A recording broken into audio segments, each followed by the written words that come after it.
আসসালামু আলাইকুম, সবাইকে বাংলা জ্ঞান গৃহে স্বাগতম। আমরা আজকে পড়ব শব্দদ্বিত্ব। যে শব্দ অভিন্ন কিংবা সামান্য পরিবর্তিত হয়ে পরপর দুইবার উচ্চারিত হয় তাই শব্দদ্বিত্ব। শব্দদ্বিত্ব তিন প্রকার: অনুকার দ্বিত্ব, ধনাত্মক দ্বিত্ব আর পুনরাবৃত্ত দ্বিত্ব। অনুকার দ্বিত্ব: একটি শব্দ যখন অন্য একটি শব্দকে অনুকরণ করে হয়, মানে একটি শব্দের অনুকরণে যখন অন্য একটি শব্দ হয় তাই অনুকার দ্বিত্ব। যেমন মোবাইল টোবাইল, মোবাইল আবার টোবাইল কি, অঙ্ক টঙ্ক, অঙ্ক আবার টঙ্ক কি। আমরা এগুলো একটির অনুকরণে অন্যটি বলে থাকি। এক্ষেত্রে সাধারণত দ্বিতীয় শব্দটি অর্থহীন হয়ে থাকে। আরো বলা যেতে পারে আম টাম, হ্যান তেন ইত্যাদি। ধনাত্মক দ্বিত্ব: প্রকৃতির যে সকল ধ্বনি আমরা মুখে উচ্চারণ করে থাকি, এক্স্যাক্টলি এমন নয় কিন্তু আমরা মুখে উচ্চারণ করে থাকি, সেগুলোই ধনাত্মক দ্বিত্ব।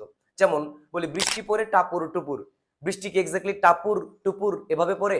নিশ্চয়ই না, আমরা মুখে বলে থাকি। একইভাবে আমরা বলি যে ইঁদুর কুট কুট করে কাটে, ইঁদুর কি এক্স্যাক্টলি কুট কুট এভাবে কাটে? নিশ্চয়ই না, আমরা মুখে বলে থাকি। আবার বলি নুপুরের আওয়াজ রুনু ঝুনু, নুপুর কি একদম রুনু ঝুনু এভাবে কি আওয়াজ করে?